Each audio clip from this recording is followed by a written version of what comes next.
KBS 열린 토론.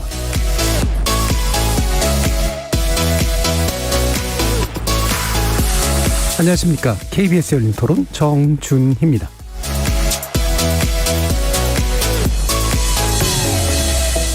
이번 주 금요일 KBS 열린 토론은 특정 이슈를 놓고 다각적으로 접근해보는 지적 호기심에 목마른 사람들을 위한 전방위 토크, 줄여서 지목전 토크로 여러분을 만납니다. 배우 윤여정 씨가 영화 미나리를 통해 제93회 아카데미 시상식에서 여우조연상을 수상함으로써 한국 영화사에 새로운 장을 더하는 주역이 됐습니다. 우리나라 배우가 오스카 연기상을 받은 건 102년 우리 영화 역사상 처음이고요.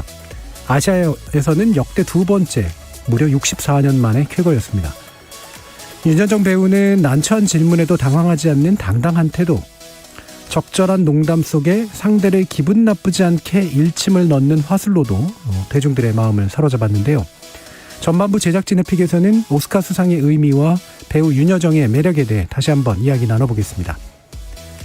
후반부 출연자의 픽에서는 3년 전 논란이 재현된 듯한 암호화폐 얘기를 해보려고 합니다.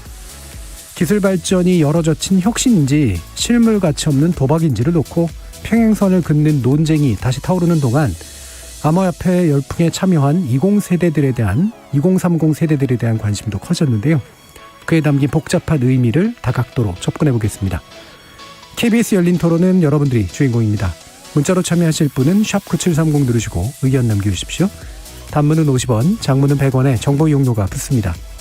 KBS 모바일 콩, 트위터 계정 KBS 오픈, 그리고 유튜브를 통해서도 무료로 참여하실 수 있습니다.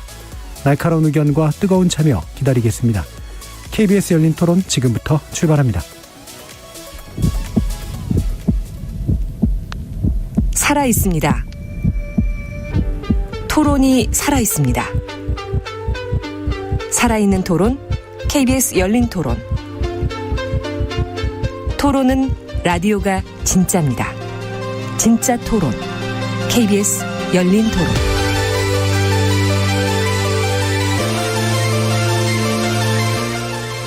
오늘 함께 하실 분들 소개하겠습니다. 나라를 걱정하는 과학자 이종필 건국대 교수 나오셨습니다. 안녕하세요. 이종필입니다. 정신의학 전문의이시고 신경인류학자시죠. 박한선 박사 나오셨습니다. 안녕하세요. 박한선입니다. 삶, 사랑, 사람의 공감 소설가 서유미 작가 나오셨습니다. 안녕하세요. 서유미입니다. 규정을 거부한다. 한국 여성 변호사의 손주기 변호사 나오셨습니다. 안녕하세요. 손정입니다. 이렇게 물리학자, 신경인류학자, 소설가, 법률 전문가까지 각기 다른 전공과 개성, 지식을 가지신 네 분의 출연자와 함께 만들어가는 지적 호기심에 목마른 사람들을 위한 전방위 토크, 줄여서 지목전 토크. 지금부터 제작진의 픽 시작해보겠습니다. And the Oscar goes to 재정윤. 윤여정 씨 참 대단하시고 우리한테 너무나 큰 선물을 줘서 감사합니다. 저도 연기하고 있는데요. 이제 나중에 저희도 외국 배우들과 작품도 하고 세계적으로 뻗어나갈 수 있는 길을 열어주신 것 같아서 연세가 있으신데도 되게 멋있게 삶을 행복하게 사시는 것 같기도 하고 되게 뭔가 본받고 싶은 느낌이 들었던 것 같아요. 저는 각자의 작품에서 그냥 최고의 배우였다라고 말씀하셨던 그거 듣고 아 진짜 정말 좋은 마인드와 건강한 멘탈을 가지고 계시구나 싶더라고요. 우리나라 사람 다른 사람 눈치를 많이 보잖아요. 그런데 그분은 진짜 자기가 생각하는 거에 대해서 계속 전진하시는 그런 모습을 보고 뭔가에 내 열정을 태울 수 있다는 건 정말 멋지고 대단한 일이구나. 이렇게 살아가는 건 진짜 나이가 문제가 아니구나. 백인이나 유색인종이나 다 어울려야지 무지개처럼 이렇게 조화를 이룰 수 있다는 거 지금 우리 현 세대에서는 진짜 중요한 말을 한 것 같아요. 간식이 없어가 너무 좋아요. 자, 윤여정 배우에 대한 이야기를 오늘 이제 전반부에서 한번 나눠보려고 하는데요. 이태강 교수님이 다시 오신 줄 알았습니다. 네, 원래 윤여정 배우님은 이태강 교수님 전공 분야라고도 할 수 있는데 지금 아마 타국에서 이 방송을 듣고 계시지 않을까 싶고요. 수상 예상 뭐 이런 건 사실 좀 뻔한 얘기긴 합니다만 어떻게 보셨는지 그냥 간단히 한 번씩 들어보죠. 이종필 교수님 한번 말씀 들어볼까요? 저는 뭐 여러 가지 느낌이 들었는데 그 중에 한 세 가지 중에 두 가지만 먼저 말씀드리자면 예, 예. 우선은 참 나도 인생 열심히 살아야겠다. 예. 그 이분이 이제 참 70대 중반에도 사실 이제 어려운 선택을 하고 가신 거잖아요. 이게 저예산 영화고 고생길이 훤한데도 이제 가신 거고 그 전에 인터뷰하신 거 보면은 뭐 한국에서는 이렇게 정말 편하게 영화 찍을 수 있지만 그런 매너리즘에 빠지기 싫어서 나를 잘 모르는 노바디 배우로서 이렇게 가서 새로운 도전을 하고 싶다라고 해서 이제 가신 거거든요.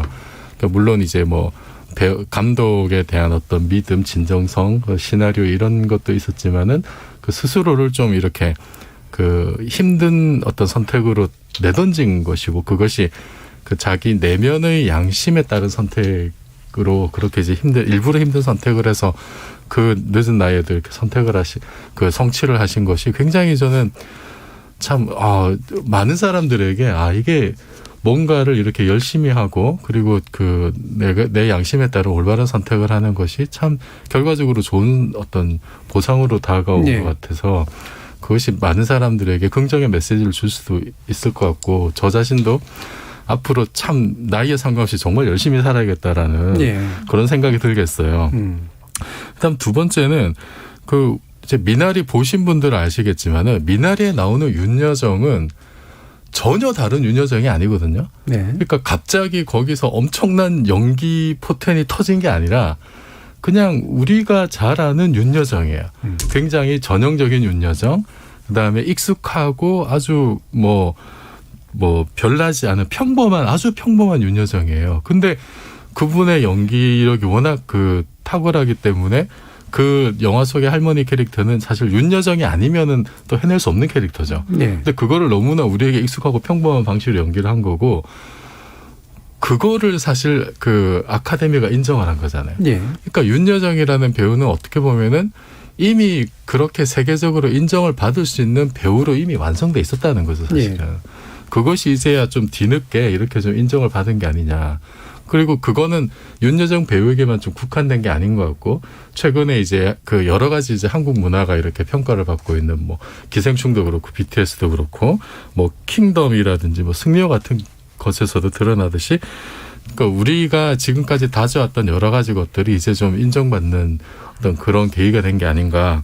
그래서 우리에게 익숙해졌던 것들 중에 상당수는 이미 세계적인 것이 된 것이고 그 뭐 대표적인 사례가 이제 윤여정 배우가 아닌가 싶습니다. 열심히 살아야겠다. 이게 이런 교훈과 함께 이미 우리 건데 인정받는 게 너무 좋다라는 이미 익숙하고 너무나 평범한 어떤 그 모습이라는 거죠. 어떠세요, 손은 변호사님은? 저는 뭐 압도적으로 이제 예측 가능한 사이트에서 일이 했기 때문에 상 타실 거라고 예상을 했는데 상은 탈 것을 예상했는데 이제 수상 소감이 여느 때에 비해서 굉장히 많이 주목을 받았고 그게 더 우리 국민들을 행복하게 하는 멘트들이 많아서 이 당당함 그리고 자신 있음 솔직함이 이제 많은 사람들을 매료시켰는데 또 외신에서도 극찬을 해서 심지어는 수상 소감 상도 줘야 된다 이런 말이 막 보도를 통해서 나와서 굉장히 기분 좋았고요. 하나의 이벤트인데 사실은 그렇게 아카데미 시상식 늘 남의 일처럼 그랬나 보다. 그런데 이번에는 그 수상식 자체 그리고 그에 뒤따르는 인터뷰 모든 것들이 굉장히 인생을 뒤돌아보게 하면서 굉장히 희망을 줄 수 있어서 되게 좋아서 지금 우리가 그 IMF 때 박세리 씨가 골프 치면서 막 양말 벗고 막 이런 거 떠올리듯이 코로나 때 안 그래도 지금 백신이 부족하다 막 이러고 있는 상황에서 약간 우리 국민에게 희망도 주고 그런 것 같아서 기뻤어요. 그러니까 탈줄은 알았는데 이제 타는 과정이 되게 재밌었던 재밌었고 막상 타니까 되게 희망을 받은 느낌이었어요. 그렇죠. 뭐 이렇게 농구로 치면 마이클 조던이 골 넣을 건 다 알아. 근데 이제 막 멋지게 넣는 그런 거는 보는 거죠. 새롭게 넣는 거. 서유미 작가님. 네, 진짜 시상식 자체가 거의 축제 같았던 것 같아요. 그동안은 아카데미상 시상식 하면 그냥 우린 구경하고 우리나라 사람들은 저기서 저 작품이 상 탔으니까 저 배우가 상 탔으니까 우리나라에 저거 개봉하겠지 이 정도였다면 이번에는 정말 탈 걸 알고 있었는데도 그거 자체를 우리가 되게 많이 즐겨서 시상식만 본 게 아니라 시상식 끝나고 막 기자회견까지도 다 보시고 그래서 그 소감 정말 말씀하신 것처럼 소감 그 질문 하나하나를 사람들이 보면서 다 감탄하고 우리한테 정말로 그 새로운 롤모델이 생긴 것 같아요. 이전에 기생충이 굉장히 상을 타서 우리한테 기쁨을 줬을 때는 영화하고 감독에게 주는 상이라는 느낌이 있었는데 이번엔 정말 윤여정 배우 자체한테 주어진. 근데 아까 이종필 교수님도 말씀하셨지만 대단히 뭐 세계적이거나 미국적이고 그 사람들이 좋아할 만한 캐릭터여서가 아니라 그냥 정말 한국 할머니였는데 우리한테도 익숙한 그리고 뭔가 잘 보이려고 하지 않은 당당한 모습으로 상을 타니까 그게 굉장히 좋았던 것 같아요. 수상소감 중에 뭐가 제일 눈에 너무 띄셨어요? 좋았어요. 너무 좋은 게 많았는데 일단 시상식 때 했던 얘기도 좋았고 기자회견 때도 좋았었고요. 예. 일단 시상식 때 그 경쟁에 대한 얘기를 하셨었어요. 예, 그 예, 얘기가 굉장히 많은 분들한테 이제 그 회자가 됐었는데 자기는 사실 경쟁을 좋아하지도 않고 여기 나온 5명의 후보가 다 다른 영화에서 연기를 했는데 우리가 어떻게 경쟁할 수 있겠느냐. 그때 막 이제 후보였던 분들이 막 박수도 치고 환호도 하고 그랬었는데 저는 이거 자체가 그 배우들에 대한 이야기이기도 하지만 사실은 그냥 보통의 인생을 사는 우리한테 하는 얘기라는 생각이 좀 많이 들었어요. 그러니까 예. 우리는 다 각자 다르게 생겼고 우리한테도 다 다른 인생이 있는데 우리가 같은 그 잣대에서 누가 성공을 했다. 누구는 잘 산다. 이렇게 말을 할 때 굉장히 좀 어떻게 보면 폭력적이라는 생각이 드는 순간이 있거든요. 근데 그런 걸 되게 많이 위로를 해주셨다는 생각이 들고요. 그리고 또 같은 맥락에서 시상식 끝나고 이제 기자회견 했을 때도 어떤 이제 기자가 배우 윤여정 씨한테 지금 최고의 순간이 아니냐 그랬더니 이제 굉장히 유명한 최종 얘기를 하셨거든요. 네. 우리가 너무 최고라는 말 많이 하고 최고가 되려고만 하는데 우리 다 같이 좀 최중하면 안 되냐라고 하셨던 부분이 되게 인상적이었어요. 예. 자, 그러면 박한서 박사님은? 네. 그 할머니 원형이라는 말 혹시 들어보신 적 있는지 모르겠습니다. 아키타입. 예. 심리학에서 이제 이야기하는 건데요. 우리는 보통 이제 요즘 대중 세대가 요즘 세대들이 그 서구 문화 중심 그리고 젊은 세대 중심으로 이렇게 대중 문화를 좀 생각하는 경향이 있어요. 그런데 사실 심리학에서 이야기하듯이 할머니, 즉 지혜롭고 현명하면서도 자애로운 여성 원로로서의 역할이 사실 인류 사회에서는 굉장히 오랫동안 네. 의미 있었던 그런 문화적 코드였습니다. 우리는 그걸 잊고 있었는지도 모릅니다. 사실 뭐 지금 40, 50대만 돼도 늙은 세대다 이렇게 하면서 어디서 얘기하면은 무슨 꼰대냐 뭐 이렇게 하면서 이제 비난받는 세대인데 70이 넘으신 분이에요. 사실 네. 우리가 알고 있는 기성세대 중에서도 아주 옛날 세대입니다. 그런데도 불구하고 윤여정 씨가 하는 이야기들 그리고 던지는 메시지가 이 사회에 던지는 그런 반향은 아주 신선하고 또 가치 있는 거라고 생각을 합니다. 우리가 어떻게 보면은 한국 사회에서 그동안 가치가 있고 의미가 있는데도 불구하고 놓쳐버리고 있었던 부분을 재발견할 수 있게 된 기회가 아닐까. 얼마 전에 보니까 그 윤여정 씨가 예전에 젊은 시절에 찍었던 CF를 다시 재발견되고 있더라고요. 네, 그런 걸 보면서 이런 생각을 좀 했습니다. 나이 드신 분들도 젊을 때가 있었고 그때 잘하시던 분들이 나이가 들어서도 왜 못하겠습니까? 예. 근데 우리가 그걸 의도적으로 배제해버리고 있었던 건 아닐까 이런 생각을 해봤습니다. 할머니 원형 종종 보죠. 근데 많이 없어지긴 했는데 또 이런 면도 있는 것 같아요. 그러니까 우리가 할머니 원형이라는 게 실제로 할머니가 원래 그래서가 아니라 그런 할머니를 바라는 마음이 만들어내는 그런 측면들도 좀 있잖아요. 네, 그렇습니다. 근데 이제 우리가 꼰대라고 하는 걸 부르게 된 이유가 뭐냐면 사실 젊은 친구들도 나이 드신 분에 대해서 나름대로 바라는 어떤 이미지라는 게 있을 텐데 그 이미지를 배반하기 때문에 생기는 어떤 반발이랄까 이런 것도 좀 있는 것 같아요. 물론입니다. 그 꼰대라는 말이 사실 한 10년 전, 20년 전만 해도 지금처럼 부정적인 이미지가 그렇죠. 아니었어요. 예. 그 학교 선생님을 좀 이렇게 친근하게 부르는 용어였고 또 학교 선생님은 또 학생들한테 이래라 저래라 하는 게 직업이거든요. 자연스럽고 당연하게 받아들였는데 지금은 왠지 기성세대가 하는 이야기들을 다 꼰대가 하는 얘기다, 뭐 잘못된 이야기다 이렇게 좀 치부해버리는 경향이 있거든요. 말씀하신 것처럼 우리가 기대하고 있는 그 이상적인 원형, 생애사에 맞춘 이상적인 원형들을 우리가 다 놓쳐버리고 있는 게 아닌가라는 생각이 들고요. 근데 그거는 나이 든 세대가 억지로 젊어지려고 노력한다고 해서 해결될 수 있는 부분은 아니라고 생각합니다. 예. 나이가 든 세대는 그 나이에 맞는 원형을 찾아가는 과정이 필요하다고 생각하고요. 지금 그 상황에서 한국 사회가 조금 파열하고 있지만 이 윤여정 배우 같은 훌륭한 분들이 이제 우리가 어디로 가야 될까, 나이가 들면 어떤 자리를 가져야 될까라고 하는 것에 대해서 어느 정도 모델을 제시해주고 있는 게 아닌가 생각합니다. 그렇죠. 요즘 하도 늙음이라고 하는 게 이제 무슨 굉장히 혐오의 대상이 되다 보니까 안 늙은 척을 되게 많이 하게 되는데 사실 잘 늙는 게 굉장히 중요한 문제인데 그 부분을 이제 되게 잘 보여준 케이스인 것 같아요. 또 한 가지 그 수상소감에서 보면 이제 재밌었던 게 이제 아들이 일 나가라고 해가지고 이렇게 타게 됐다라는 거. 언젠가 타실 것 같은데, 분 변호사님. 엄마가 비슷해요. 예. 제 엄마 회사 그만두고 한번 얘기해본 적이 아니 엄마는 일하고 아빠가 쉬어 뭐 이래가지고 제가 서운했던 기억이 있는데 제가 이렇게 윤여정 선생님에 대해서 이제 많은 여성들이 굉장히 공감하고 굉장히 좀 존경한다라고 표현하는 지점들을 살펴보면 사실 우리 한국 사회에서 그 시절의 배우가 이혼녀라는 어떤 그 당시만 해도 주은 글씨가 그려졌었는데 그것을 모두 다 극복했다는 거죠. 예. 굉장히 부정적인 용어를 쓸 수밖에 없어서 그런데 예를 들면 이혼녀, 경단녀, 워킹맘 이 세 가지 주제를 통합해서 윤여정 배우가 그걸 어떻게 해석을 하냐면 나는 생계형 배우였어. 나는 식탁에 음식을 올리기 위해서 열심히 연기를 한 거야. 집을 고쳐야 되는데 돈이 필요해서 나는 연기를 열심히 했고 연기 대본을 성경처럼 내가 볼 수밖에 없었던 이유는 결국 가족이라는 어떤 아들들의 어떤 그 부양 의무라든가 이런 걸로 기결을 하더라고요. 근데 사실 생각해 보시면 우리나라 아직도 그런 선입견 가지신 분들 많고 경단녀들이 아직도 복귀하기 어려운 사회적인 장애나 방해가 굉장히 많은데 그걸 극복하고 이제 최정상에서 이런 어려움이 있었다. 나도 생계형이었다. 이렇게 이야기하는 모습들이 진솔하고 거기에 이제 용기와 희망을 갖게 되는 지점들이 있지 않을까 생각이 들고요. 지금도 70세 넘으셨는데 아들들이 어머니 하고 싶은 거 하시고 일하시라 그렇게 이야기를 한다라는 거잖아요. 그게 또 삶의 원동력이 돼서 이렇게 긍정적인 효과가 됐는데 사실은 윤여정 씨가 그 내재적인 어떤 강인함이 있었는지는 모르겠으나 주어진 환경에 때문에 더 강해진 면도 있었을 거라고 보이거든요. 미국에서도 아르바이트 하다가 배역도 원래 상을 타셨었는데 젊었을 때도 근데 단역이나 조연도 가리지 않고 이렇게 했던 것은 모든 가정의 가장 생계를 책임지는 사람들의 마음을 좀 뭉클하게 하는 지점이 있는 것 같아요.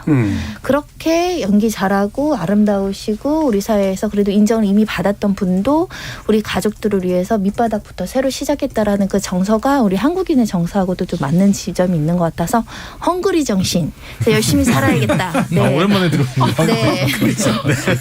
그런 것도 떠올랐어요. 예. 아니 저는 거기에 보태가지고 제가 이제 그 이번 수상의 의미에서 이제 세 번째로 생각했던 게 나머지 하나 뭐예요? 물어본다고 했더니 바로 얘기하시네. 예. 그게 이제 지금 말씀하신 거와 연결이 되는 건데 이제 거기에 보태가지고 한국에서 그 여성 배우가 가지는 어떤 그 위치 내지는 뭐 그게 사회적으로 받아들여지는 어떤 뉘앙스 이런 게 있잖아요. 그 언젠가 이제 그런 얘기를 제가 얼핏 들었는데 한국에서는 대형 여성 배우가 없다 내지는 부족하다.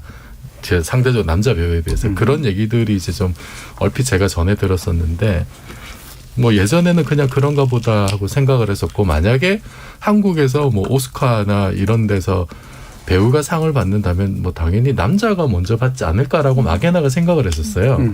근데 그 이제 얼마 전에 몇 년 전에 있었던 뭐 이제 영화계 미투라든지 이제 이런 거를 과정을 겪다 보니까 한국에서 왜 여성 배우들이 이렇게 크게 성장하지 못했을까라는 고민을 저 이제 하게 됐거든요. 근데 그 일단 뭐 영화나 예술계에서의 미투가 사실은 이제 한번 이렇게 또 관심을 받았다가 지금은 좀 사그러졌는데 여전히 뭐 문제가 완전히 해결됐느냐면 좀 그런 것 같지는 않은 면도 있고. 근데 그 윤여정 배우 같은 경우에는 사실 그 뭐 옛날에 정말 이혼녀라는 말이 정말로 그 주홍글씨처럼 낙인이 찍혔던 시대에서부터 쭉 이렇게 계속 그 현장에서 이렇게 계셨던 분이잖아요. 그래서 그냥 한국 배우가 큰 상을 받았다는 의미가 한 2배 이상 저는 좀 가치 부여를 해야 되는 게 아니냐. 그 많은 훌륭한 남자 배우들 말고 나이 많으신 여성 배우가 받았다는 것에 대해서 다시 한번 좀 의미를 좀 생각을 해보고 좀 이게 그러니까 영화나 이런 데서 그 우리가 뭐 미투를 겪으면서 봤던 여러 가지 좀 아직도 해결되지 않은 좀 이렇게 매듭되지 않은 그런 부분들을 조금 더 돌아보는 계기가 됐으면 좋겠습니다. 네. 한국 사회에서 이제 여성 배우가 사실 살아내기 힘든 여러 가지 사회적 또 이제 산업적 조건 같은 게 있었는데 그거를 끝까지 살아내서 또 남들보다도 먼저 어떤 남성 배우보다도 먼저 받았다라고 하는 거 이 부분에서 이제 다시 좀 들여다볼 게 있지 않은가라는 말씀이신데 저기 구세니님께서 윤여정 씨가 나이가 많아서 존경받는 게 아니라 끊임없이 현실에 최선을 다했기 때문이 아닐까요?라는 말씀 주셨고요.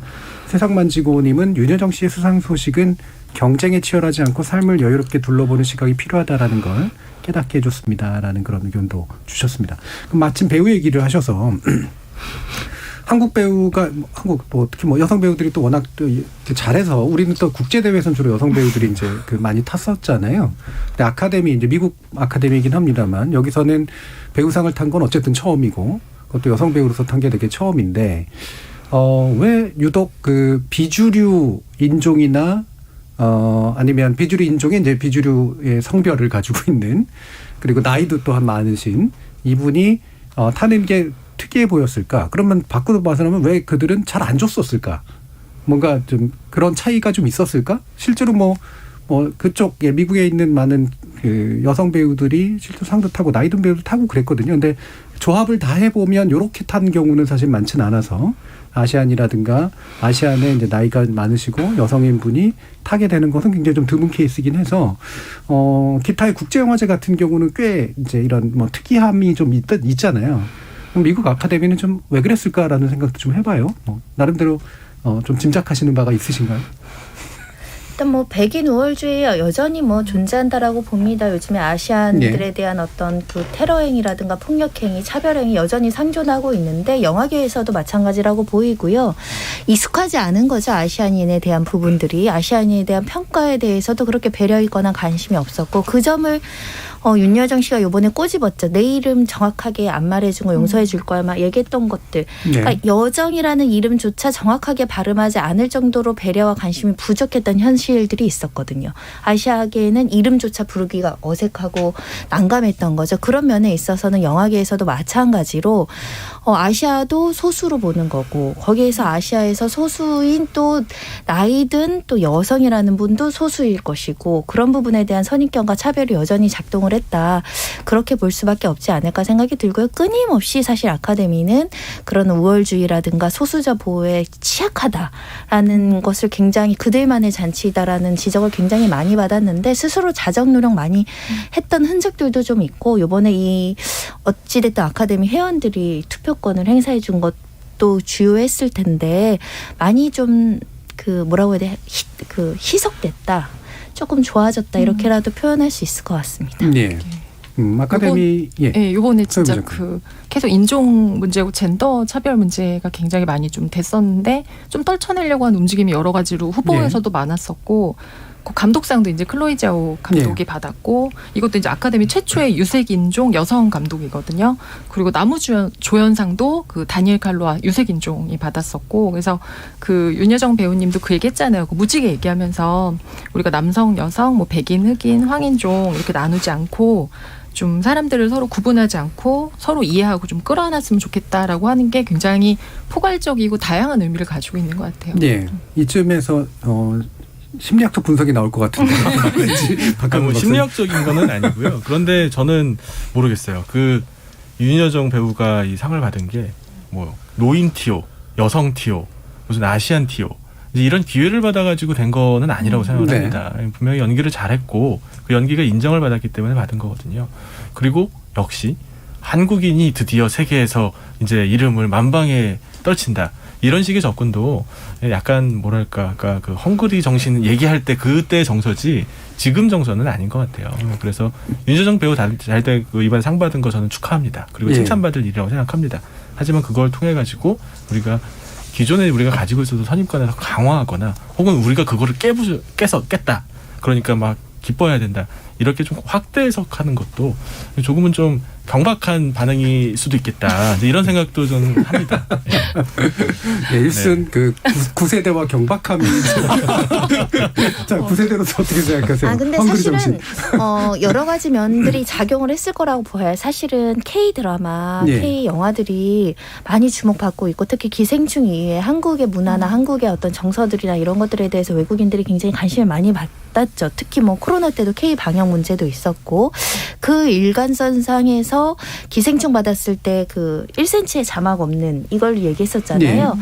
그 다음에 이런 분명히 미나리도 사실 자막으로 봤을 거예요. 대부분 대사들 한국어가 굉장히 많았기 때문에 어느 정도는 좀 포용력 있게 다양성을 조금 영화계에서 인정하고 있다. 그런 부분을 좀 말씀드리고 싶었고요. 사실은 윤여정 씨 말고도 거기 남자 노미네이트는 되셨죠. 그 스티브 연. 스티브 연도 원래는 한국계 미국이긴 하지만 미국인들 사이에서 알려진 거는 그 무슨 드라마 있습니다. 글렌으로 나오는 드라마가 있는데요. 워킹 데드.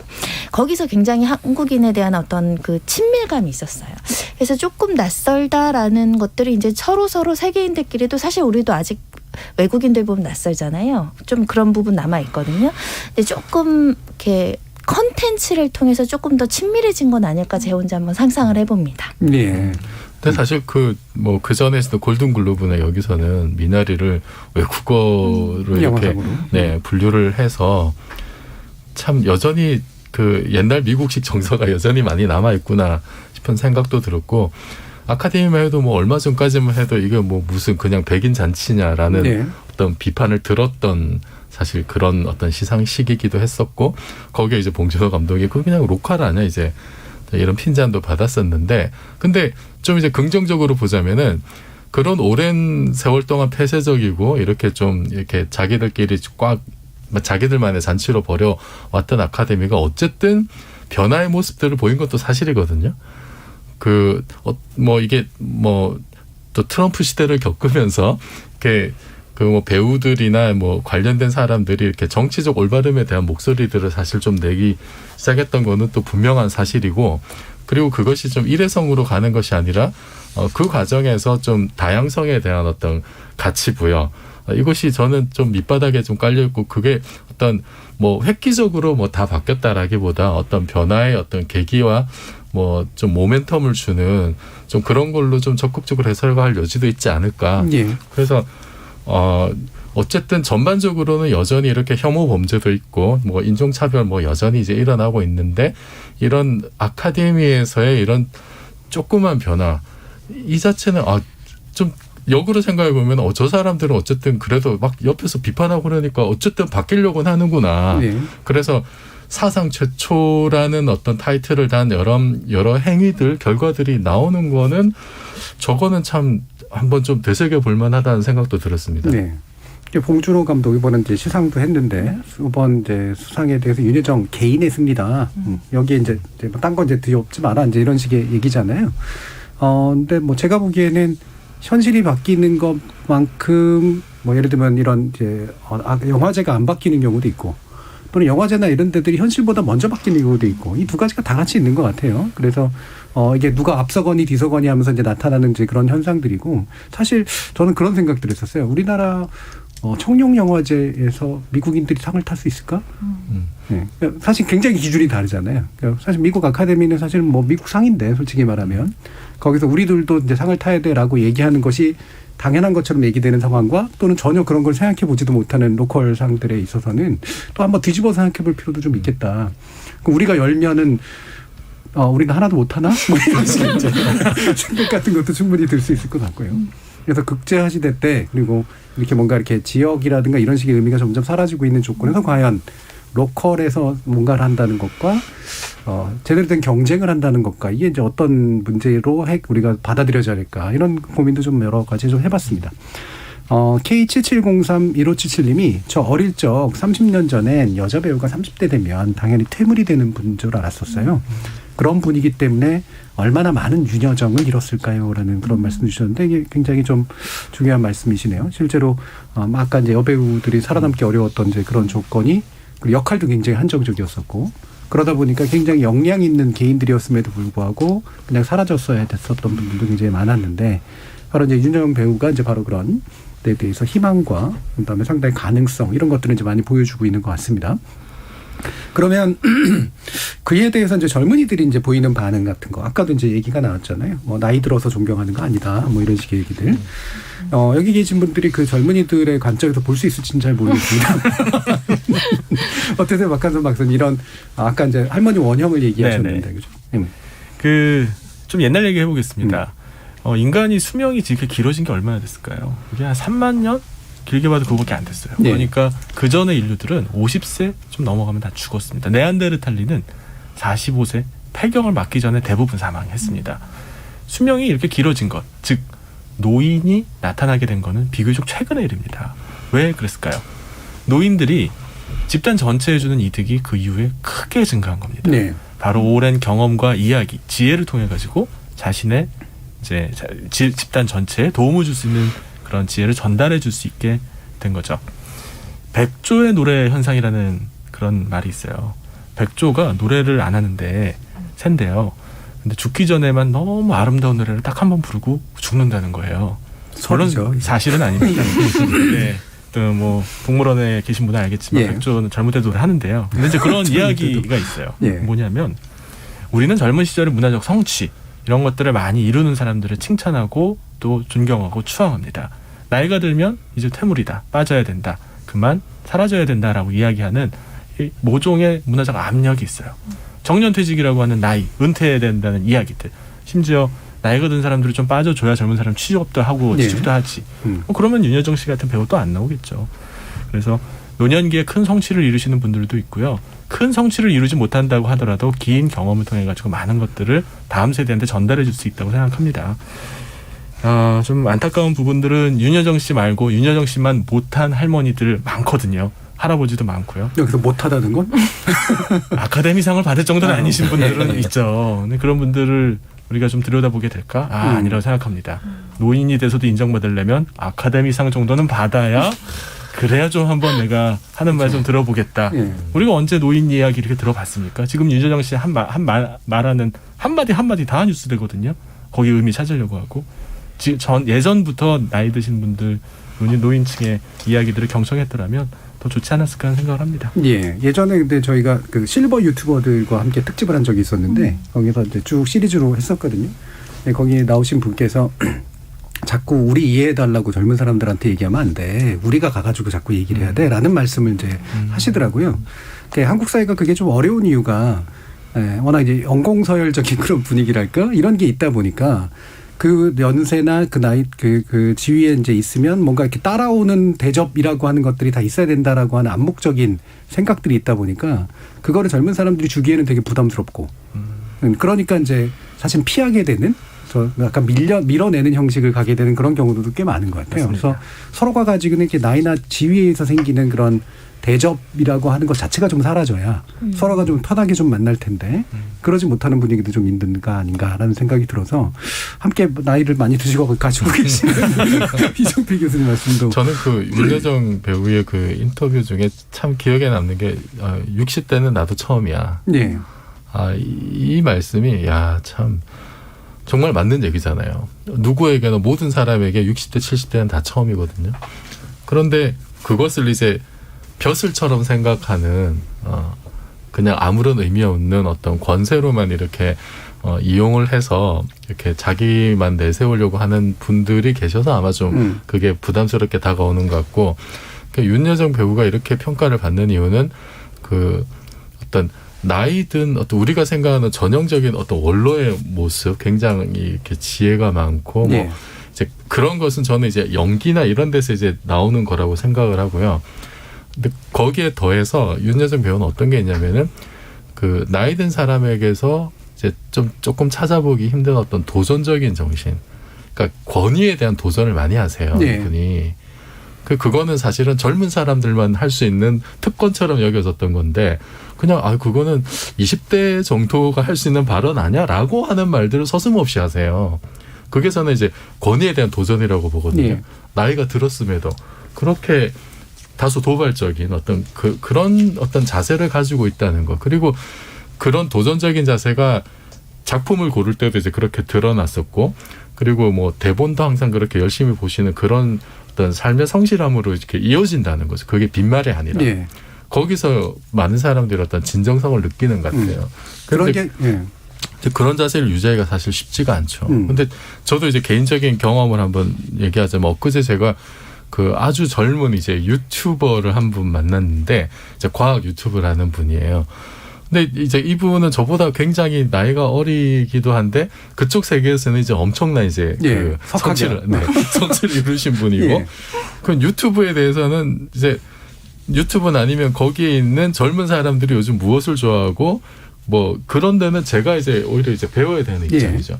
그 이제 얘기를 좀 나눠보니까 거기는 완전히 다른 세상이에요. 완전히 다른 세상. 그래서 한국 사회는 특히 이제 그 세대 간의 어떤 그 향유하는 문화 이 갭이 계속 커지고 있는 사회잖아요. 너무나 빨리 사회가 변하고 있기 때문에 그래서 이거는 나이를 떠나서 정말 서로 계층 간에 뭔가 배워야 될 게 참 많은 시대가 됐다는 게 저는 절감이 돼요. 근데 그 윤여정 배우는 이제 몸소 이제 그런 거를 이미 이제 실천을 해오신 분이고 그래서 나도 이제 저분처럼 항상 몸은 늙어가지만 좀 마음은 젊은 마음으로 도전적인 자세로 살아야겠다는 또 그런 게 좀 저한테 좀 도움이 되는 것 같고 예. 그래서 좀 젊은 친구들하고도 좀 많이 만나서 많이 배워야겠다 그런 걸 좀 깨달았어요. 윤여정 배우는 사실 원래 성격이 좀 그러신 분이잖아요. 그래서 젊었을 때는 그 성격 그대로 하면은 약간 되바라졌다라는 평가를 많이 들으셨는데 연세가 들어서 계속 그렇게 하시니까 오히려 또 성과가 나는 것 같은 느낌. 성격을 좀 바꾸셔야 됩니다.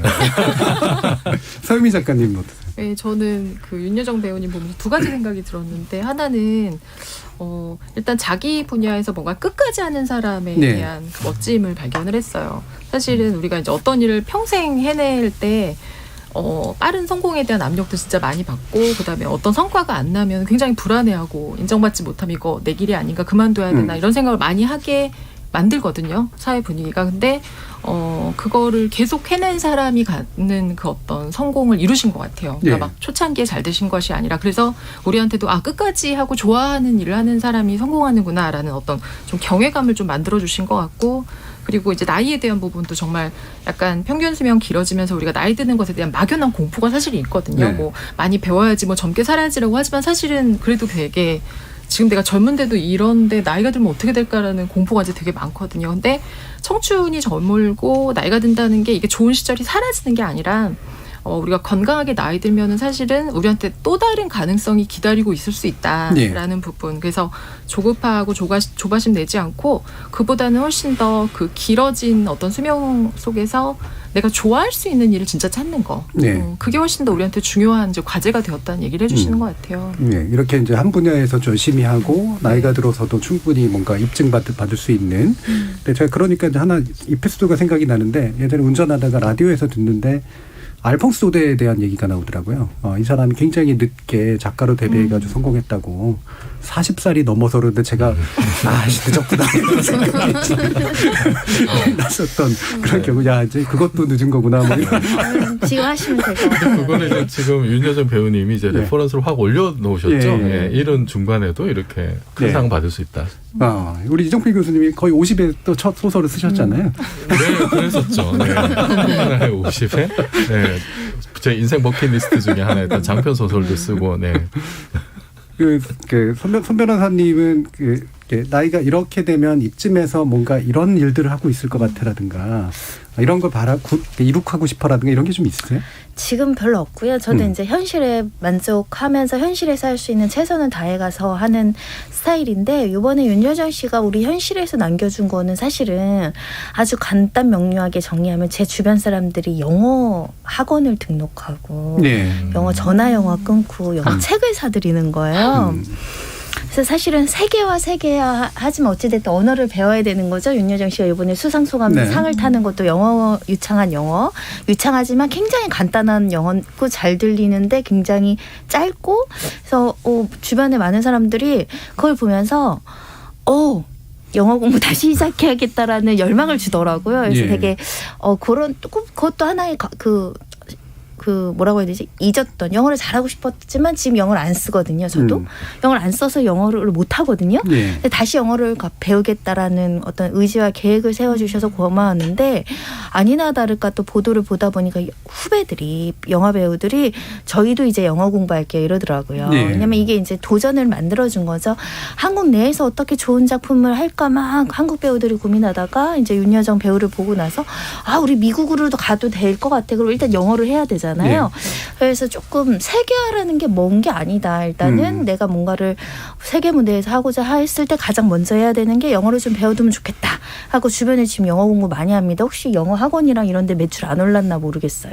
아마 비대면이라서 아직은 크게 오르지 않았을 것 같아요. 사실 윤여정 씨 말하는 거 들어보면 이분은 언어 감각이 있는 분이에요.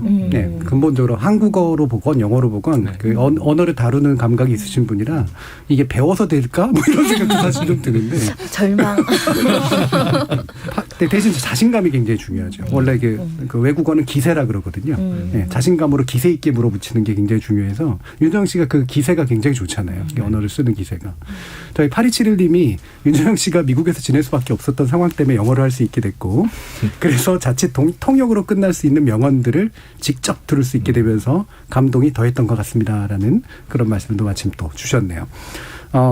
또 이게 마지막으로 이 부분도 한번 얘기해 봐야겠네. 봉준호 감독이 이제 한국어 쓰고 그다음에 늘 같이 다니는 통역에게 일부러 이제 즉석 통역을 시키는 방식으로 시상을 했잖아요.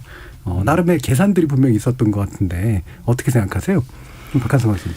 저는 영어 뭐 아주 잘하진 못하지만 또 못하지도 않거든요. 근데 일부러 이렇게 좀 사람들 많은 곳에 특히 사교 모임 같은 데 갈 때가 있습니다. 뭐 이렇게 학회가 끝나고 나서 이렇게 뭐 무슨 파티 같은 거 이렇게 할 때 일부러 한국말로 얘기합니다. 예.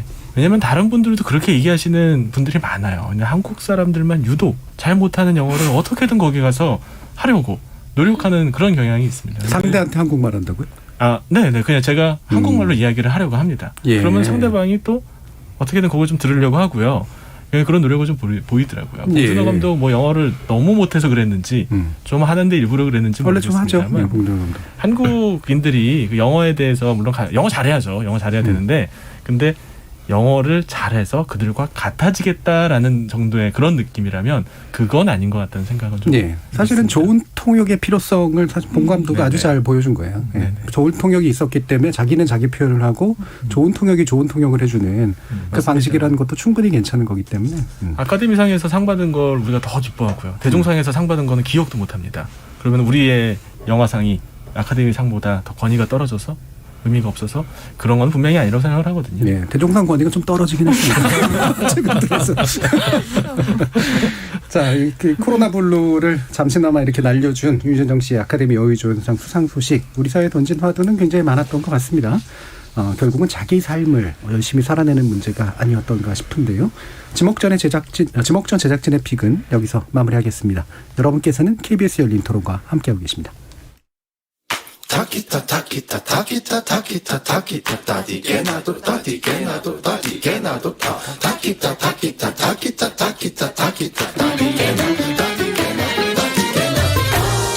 물음표가 느낌표로 바뀌는 순간 KBS 열린 토론.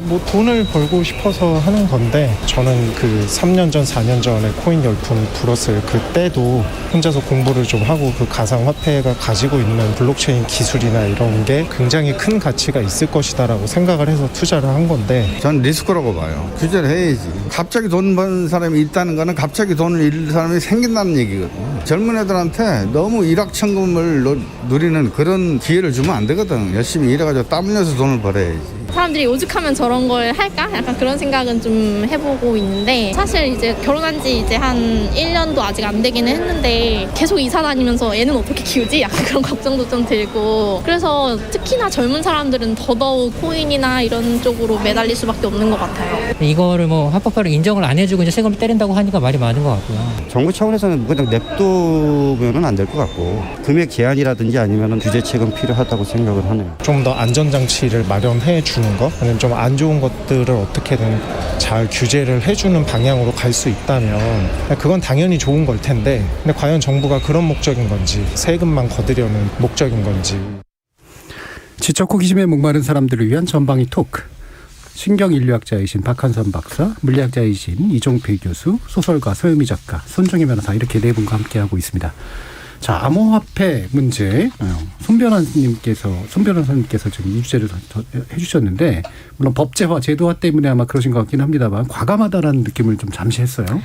사실은 얼마 전까지는 모임 가면 부동산 얘기를 그렇게 많이 들었는데 언제 거기에 투자했었어야 됐는데 지금은 가상화폐 이야기가 어디서든 꼭 나오는 것 같아요. 사실 저는 굉장히 놀라운 수준이어서 예를 들면 일어나면 코스피 거래량을 상위에 있더라고요. 뭐 20, 30대가 지금 투자라는데 직장인 중 10명 중에 4명이 한다는 거예요. 네. 사실 여기서 가상화폐 가지신 분 있으세요 혹시? 없습니다. 저는 없어요. 네, 저도 없어요. 그러니까 10명 중에 4명인데 저는 10명 중에 4명의 그런 지인들이 없거든요. 예. 그래서 굉장히 신기하다. 이게 이제 허상의 어떤 그냥 잘 모르는 낯선 사람들이 하는 줄 알았더니 20, 30대 거래량 굉장히 많다는 것이고 하루 거래량이 8조다 20조다 어마어마하다는 거고 전 세계 거래량 중에 우리나라가 압도적이기 때문에 지금 김치 프리미엄 때문에 뭐 네. 한차 뭐 해가지고 여러 가지 불법 행위도 기승을 이루고 있다고 해서 대한민국이 선도하는 가상화폐인데 이 선도하는 국가에서 가상화폐, 암호화폐에 대해서 제도할지 말지 그것을 인정할지 말지에 대해서 정치권도 지금 거의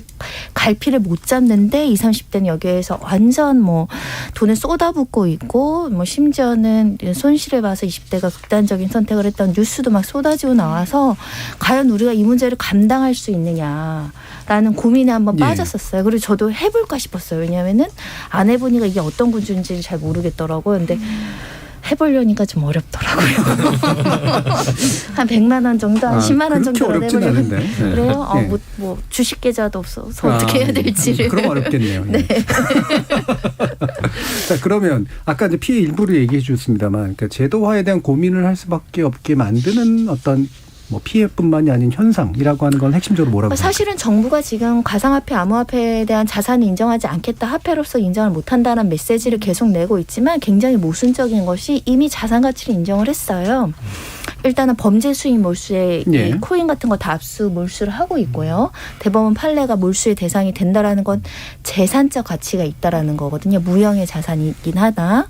그리고 세금 추징한다는 거잖아요. 네. 뭐 성형외과가 세금을 10억을 안 내고 있는데 알고 봤더니 코인에 엄청 많이 있더라 해가지고 그것도 이제 추징을 한다는 거예요. 그럼 이미 제도화 되는 거죠.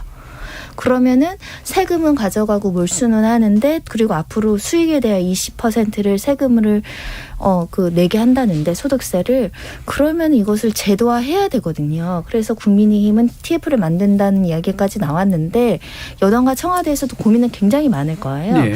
근데 우리 국민들은 무슨 생각을 할까 한번 그 생각을 같이 나눠보고 싶었고 저는 법제도를 빨리 해야 된다라고 생각을 하거든요.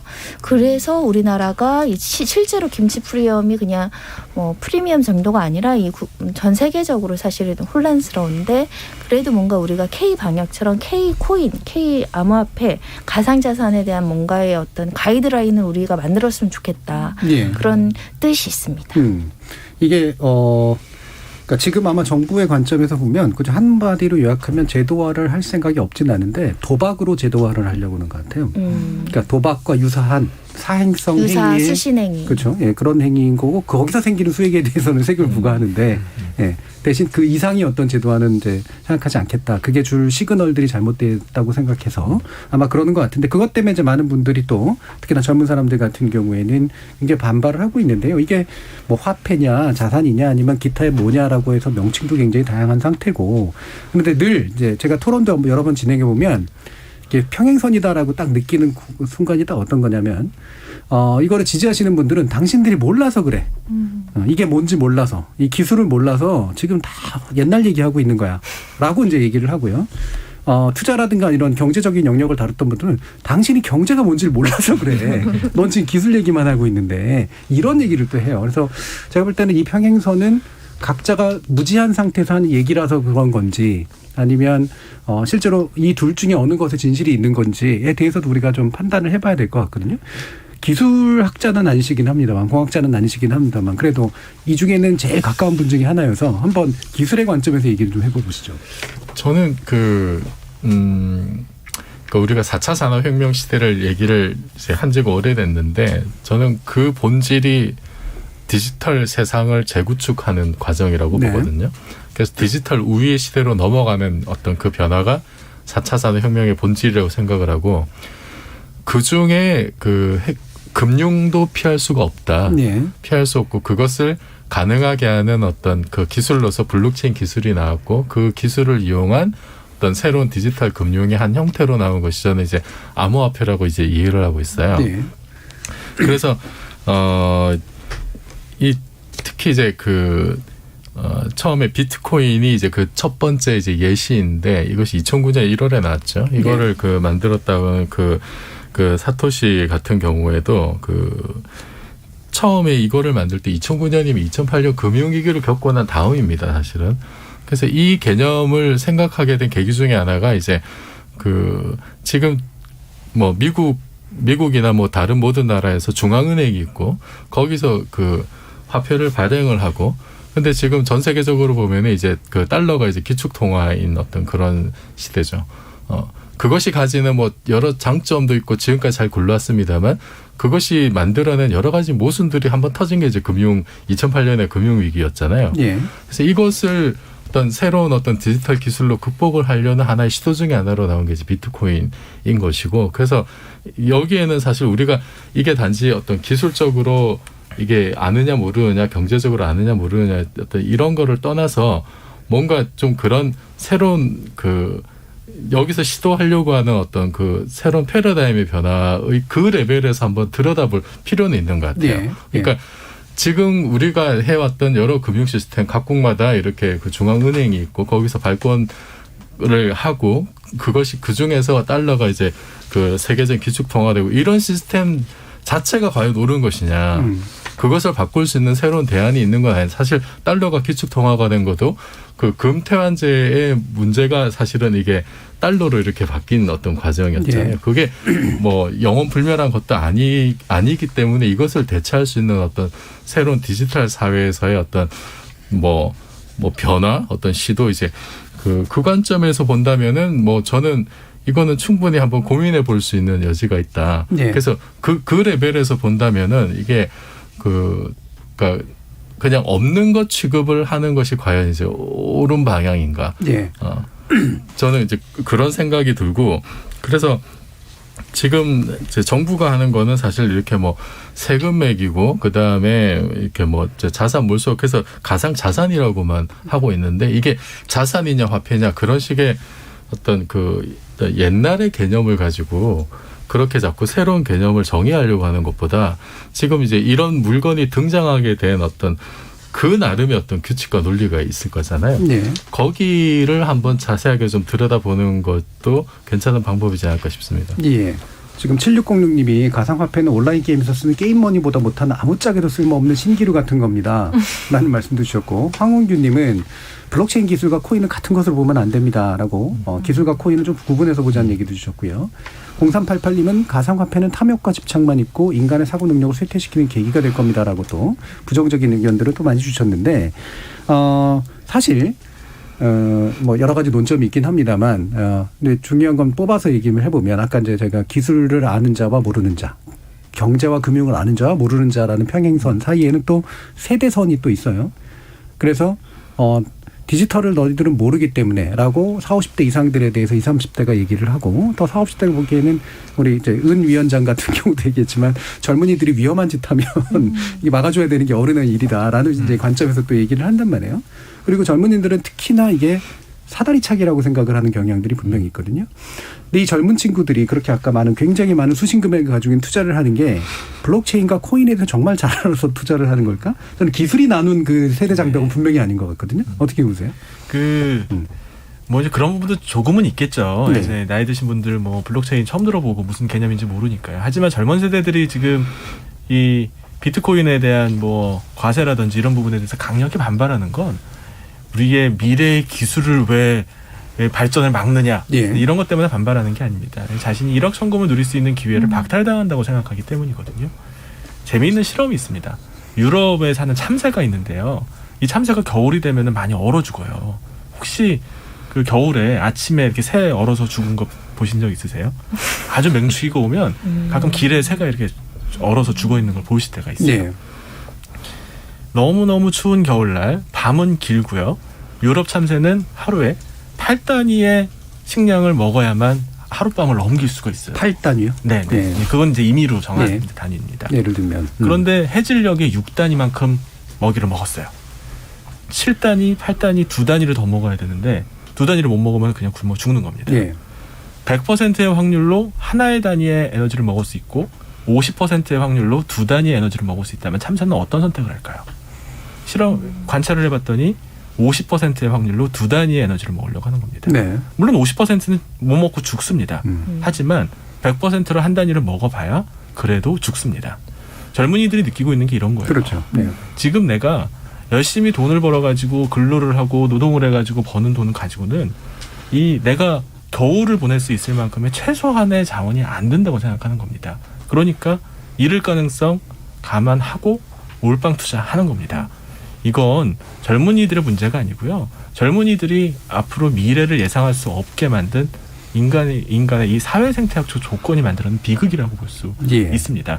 도박하는 사람하고는 조금은 달라요. 도박이라면 이렇게 지금처럼 수백만 명이 비트코인 하겠다고 매달리지는 않을 거라고 생각을 합니다. 예. 그 비슷한 그 에피소드가 있어요. 그 예전에 KBS 다큐멘터리나 하여튼 나왔던 건데 남미에 이제 그 금광인가 같은 그 귀금속 광이 있는데 이게 최저임금보다 굉장히 낮은 그런 임금을 받으면서 고생하거든요. 그 광의 주인이 다 가져가죠. 그런데 한 달에 한 번은 자기가 캔 거를 자기가 다 가져갈 수 있게 해줘요. 예. 근데 거기서 이제 100명 중에 1명 정도만 굉장히 괜찮은 걸 찾아가지고 이제 가는 거죠. 그래서 이제 주변에 이제 그 사회경제학자들이나 이런 사람들이 들어가가지고 이러지 말고 사장을 잘 이렇게 타협하고 뭐 투쟁하고 이래가지고 전반적으로 임금 수준을 올리는 거로 하자라고 했더니 그분들이 대부분 반대했답니다. 예. 그러니까 임금을 조금 올리는 것보다 차라리 나한테 확률이 안 돌아오더라도 한 방에 뭔가 이렇게 내가 내 힘으로 뭔가를 찾을 수 있는 그 기회가 오는 걸 훨씬 더 바라더라라고 하는 거거든요. 맞습니다. 임금 약간 올라봐야 별로 바뀌는 거 없거든요. 네.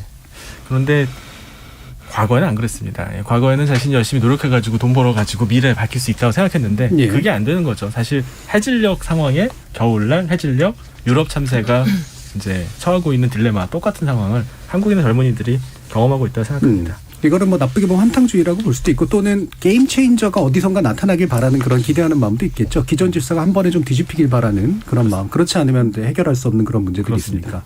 자, 그런데 제도화라고 하는 건 게임 체인저를 제도화하는 게 아니잖아요, 사실. 그러니까 저는 이제 두려운 사항이 발생을 하는 거죠. 너무 많은 돈 대출 내서 들어오는 사람들, 직장인들이 목숨 걸고 투자하는 이 돈에 대해서 그러면 어찌됐든 사행 심리에 비춰서 거의 도박판이라는 단어를 쓰고 있는데 하이 리스크 하이 리턴으로 지금 보고 있으니까 하이 리스크를 그럼 괜히 온전히 감당하게 우리가 정부가 뒷짐을 져야 될 것이냐, 그건 또 아니거든요.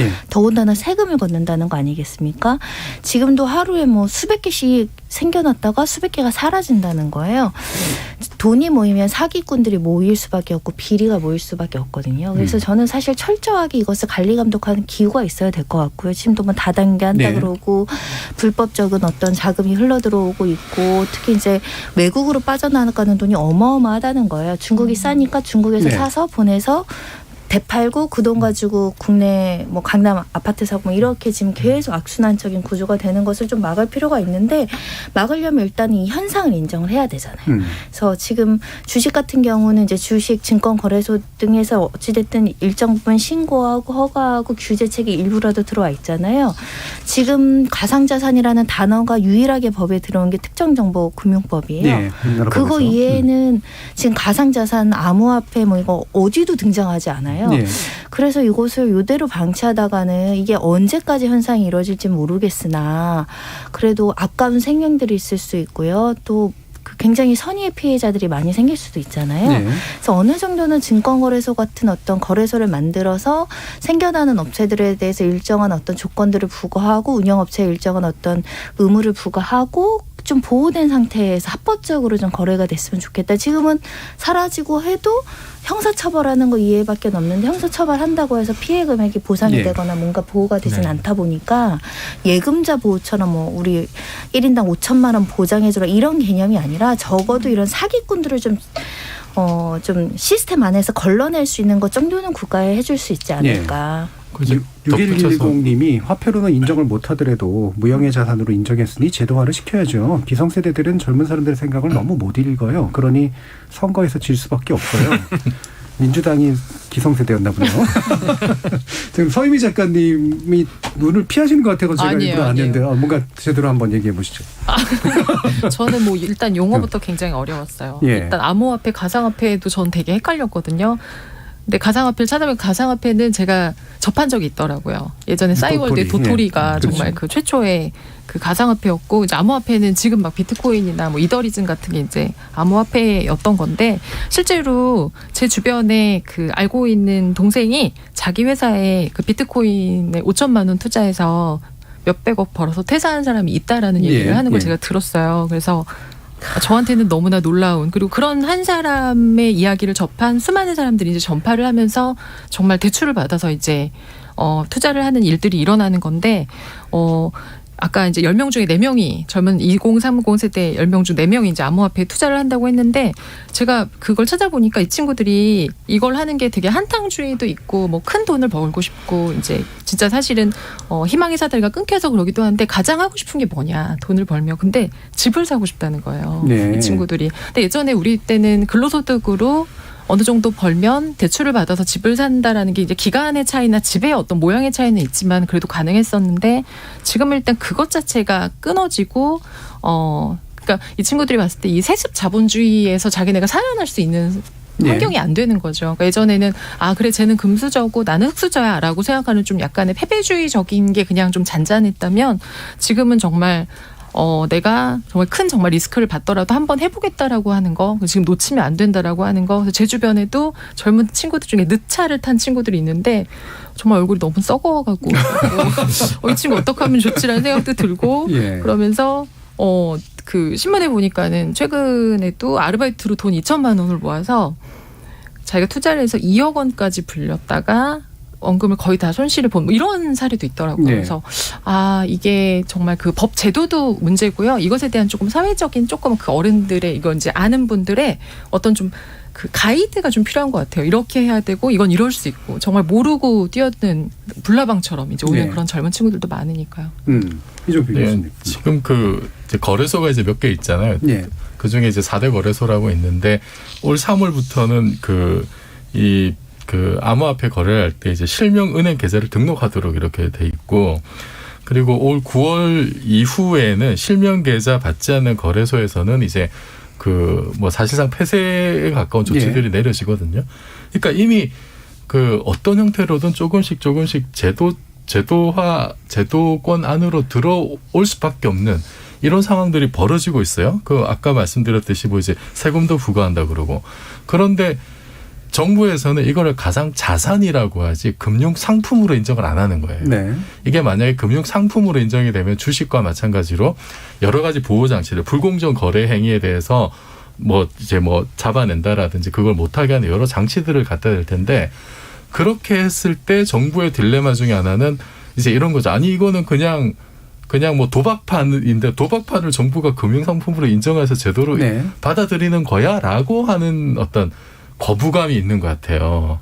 저는 이제 그 거부감은 충분히 있을 수가 있다고는 봅니다만, 그런데 이 뭐 관련된 업계라든지 실제 투자자들은 투자자를 보호하고 시장을 안정적으로 관리할 수 있는 어떤 그런 어떤 제도적인 시스템을 빨리 만들어야 되는 게 아니냐. 지금 정부의 상태는 이제 은행한테 사실은 이제 실명 계좌 받으라고 하면서 은행한테 거래소를 이렇게 뭐 관리 감독한 역할을 사실 떠넘겨버린, 책임을 이렇게 좀 떠넘겨버린 것 같은 느낌이 들거든요. 그러니까 실체가 있으니까 모른 척 할 수는 없고, 근데 책임은 은행한테 떠넘기고 정부가 할 일은 좀 이렇게 좀 체면치를 한다고 빠지는 것 같은 느낌이 들어요. 그런데 이게 그러면은 시간이 지나면은 이런 암호화폐가 사라질 거냐. 아까 말씀드렸듯이 제 개인적인 판단으로는 디지털로의 전환이 가속화되면 이런 새로운 어떤 그 금융조차도 이렇게 디지털 세계로 다 바꾸려고 하는 시도들이 끊임없이 나타날 텐데, 이거를 언제까지 모른 척하고 제도권 밖으로만 두려고 하는 것이 과연 바람직한 건가, 저는 조금 회의적입니다. 그래서 빨리 좀 이렇게 실체를 인정하고 제도권으로 편입하려는 노력이 있어야 되지 않을까. 실제 미국이나 일본에서는 금융 상품으로 보거든요. 뭐 2017년에 이미 이제 뭐 선물 거래 상품이 미국에서 나오기도 했었고, 좀 제 생각에 좀 전환적으로 한번 생각할 필요가 있을 것 같습니다. 박한선 박사님. 그 2015년에 굉장히 흥미로운 연구가 하나 발표된 적이 있습니다. 그 머리에 이마 위에 있는 데를 우리가 전전두엽이라고 하는데, 거기에 복내 측 부분에 손상이 된 사람들이 이 행동을 하는 데 있어서 상대적 위험 내성 수준에 미치는 영향이 있다. 이게 뭐냐면요, 간단하게 말하면 우리가 어떤 리스크를 판단을 하는 데 있어서 이 이마 위에 있는 뇌가 그거를 판단해서 결정해서 위험이 높으면은 네, 더 이상 하면 안 돼라고 결정을 한다는 거예요. 네. 근데 그 뇌 부분이 바로 공감 능력과 관련이 있는 부분입니다. 네. 그래서 금융 거품의 말기에는 투자를 한 사람들 사이에서 강력한 공감이 생겨요. 이 비트코인을 투자하고 있는 사람들끼리 이 사이버 세계상에서 거의 종교나 아니면 무슨 공동 운명체 같은 강력한 믿음이 있고 아무도 팔지 못하게 합니다. 우리 팔지 맙시다. 갑시다. 더 올립시다. 이렇게 하면서 결속을 합니다. 심지어 테슬라에서 비트코인을 좀 팔았거든요. 그랬더니 막 비난을 하고 배신자다 뭐다. 아니 올랐으면 파는 게 당연한 건데 그걸 왜 배신자라고 할까요? 공감 능력이 오히려 좀 떨어지는 사람들은 이득되면은 바로 팔고 수익 챙깁니다. 그런 능력이 떨어진 상황, 그런 판단 능력이 떨어진 상황이 바로 금융 거품의 마지막에 나타나는 현상이라는 게 바로 이 논문의 주제인데요. 지금 상황이 똑같습니다. 저는 금융은 잘 몰라요. 그런데 심리적인 현상만 본다면 지금 거품 끝입니다. 저는 조심해야 된다고 생각합니다. 저는 뭐 비트코인 안 하지만 이 젊은 분들이 막 빛나가지고 비트코인 했는데 그 거품 꺼지면 저는 그거 정말 상상하기도 쉽지도 않습니다. 이거 이 연착륙 할 수 있도록 정부에서 빨리 대체 세우지 않으면 큰일 난다고 생각합니다. 박하성 박사님이 금융 예측을 하신 게 아니라 심리 예측을 하신 거기 때문에 투자하시는 분들이 굳이 영향을 받을 필요가 없습니다. 자, 이제 제도화의 어떤 정점. 일단은 뭐 저도 이제 어떻게 제도화할지는 이제 외국 사례들을 좀 설명을 드리면 아마 정부도 고민하고 있을 거고 이미 뭐 용역 발주에 들어가야 되는 시점이 아닐까 생각이 드는데요. 미국 같은 경우는 상품 선물 거래위원회와 증권거래위원회가 이제 규제를 맡고 있는 거죠. 그러니까 정부 부처가 이제 규제를 맡을 관할 행정처가 정해져 있는 상황이라고 보시면 될 것 같고요. 영국도 마찬가지로 금융행위 감독청에서 3가지 기준으로 각각 규제를 하고 있으니 이런 여러 가지 선례를 좀 참고할 필요가 있지 않을까 생각이 드는데 일단 일본 사례 같은 경우는 거래소 등록제를 둡니다. 미국 뉴욕주는 면허제를 두고 있기 때문에 이 거래소를 만드는 사람에게 일정 부분 등록이든 허가든 정부가 살펴볼 수 있고 자격을 좀 부여할 수 있는 아주 초보적인 수준의 규제가 필요하지 않을까 생각이 드는데 현재 우리나라에서는 이제 가상화폐 거래소가 전자상거래법상 통신판매업, 그러니까 뭐 쇼핑몰 하는 거랑 비슷한 신고만 하면 가능한 거예요. 사실상. 그리고 일부 이제 법 개정돼가지고 이 대표자나 운영하는 대주주들에게 지금 자격 요건이 들어오고 있는데 이상의 어떤 조금 규제가 필요하지 않을까 생각이 들고요. 일단 일본은 그 금융당국이 이제 등록하지 않거나 승인하지 않으면 운영을 못하도록 굉장히 강력하게 규제를 하고 있는데 이 정도는 아니더라도 예를 들면 뭐 태어났다 소멸됐다 하는 업체들이 많다고 하니 적어도 이 업체들은 등록을 하고 규제 안에 들어왔다. 그러면 어느 정도 안전 투자에 대한 것들을 신뢰하는 소비자들은 이 업체를 통해서 하는 것이고 그럼 좀 더 보호에 대한 어떤 보호 범위가 넓어지지 않을까 생각이 들어서 외국 사례들을 좀 검토해야 될 것 같아요. 예. 지금 2757님이 제안 주셨는데요. 코인은 거래소 양성화, 지금 거래 방식 그대로 두고 제도권은 선물 같은 파생 상품으로 해서 연관 있는 제도권으로 투자할 수 있는 길을 만들어주세요. 선택권이 주어져야 됩니다라는 그런 의견도 주셨습니다. 자, 오늘 KBS 열린 토론 지적 호기심 목마른 사람들을 위한 전방위 토크, 줄여서 심옥전 토크로 청취자 여러분 만나 뵀는데요. 네 분의 전문가와 함께 배우 윤여정, 아카데미를 사로잡다, 그리고 암호화폐 법제화 필요한가, 이 2가지 주제를 가지고 함께 이야기 나눠봤습니다. 소설가 서유미 작가, 손정혜 변호사, 박한선 박사, 그리고 이정필 교수, 네 분 모두 수고하셨습니다. 감사합니다. 감사합니다. 고맙습니다.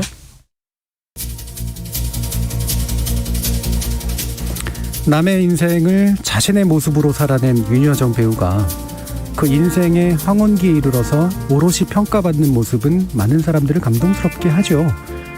사실 윤여정 배우는 결국 제대로 된 평가를 받게 된 것이 아니라 각각의 나이대에서 그만큼의 성취를 이뤄낸 분이라고 하겠죠. 한 인터뷰에서 자신이 맡게 된 노인 역에 대해서 말하면서 아까 이종필 교수님 말씀해 주셨던 것처럼 나도 70은 처음이잖아 라는 참 적절한 이야기를 한 게 기억납니다. 따지고 보면 누구나 자기 나이를 처음 살게 되는 거죠. 그리고 내가 살아봤던 20대라고 하더라도 지금 20대가 살아내는 20대와 또 다르겠죠. 암호화폐든 뭐든 서로가 처음이라는 걸 인정하면서 대화를 나눈다면 좀 달라지지 않을까요? 지금까지 KBS 열린 토론 정준이었습니다.